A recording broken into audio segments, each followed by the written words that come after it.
lecture hommage à Joseph Pontus, un jeune auteur de 42 ans qui est mort la semaine dernière, le 23 février, et qui laisse un roman, ce roman, et une grande place vacante, un manque dans la littérature. Joseph Pontus, c'est un peu comme une promesse qui ne sera pas tenue, et c'est un peu un scandale en fait.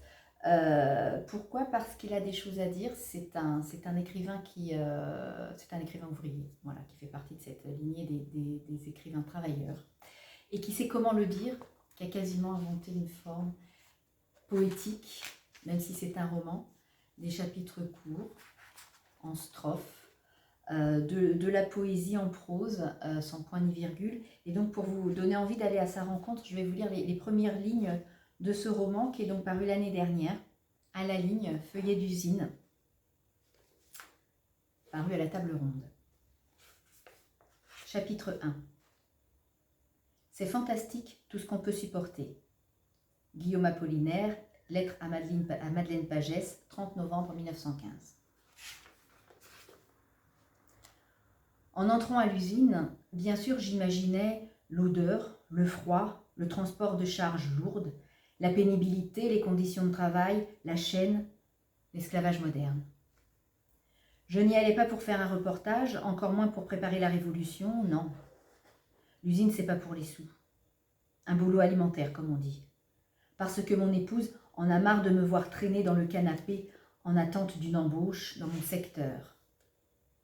Alors c'est l'agroalimentaire. L'agro, comme ils disent. Une usine bretonne de production et de transformation et de cuisson et de tout ça, de poissons et de crevettes. Je n'y vais pas pour écrire, mais pour les sous. À l'agence d'intérim, on me demande quand je veux commencer. Je sors ma vanne habituelle, littéraire et convenue. Eh bien, demain, dès l'aube, à l'heure où blanchit la campagne, prise au mot, j'embauche le lendemain à 6h du matin. Au fil des heures et des jours, le besoin d'écrire s'incruste, tenace comme une arête dans la gorge.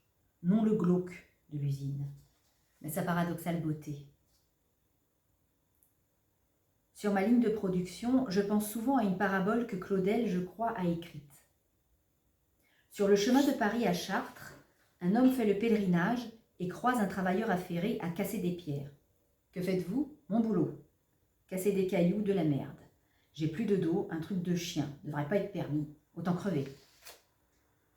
Des kilomètres plus loin, un deuxième occupé au même chantier. Même question. Je bosse. J'ai une famille à nourrir, c'est un peu dur. C'est comme ça et c'est déjà bien d'avoir du boulot, c'est le principal. Plus loin, avant Chartres, un troisième homme. Visage radieux. Que faites-vous? Je construis une cathédrale.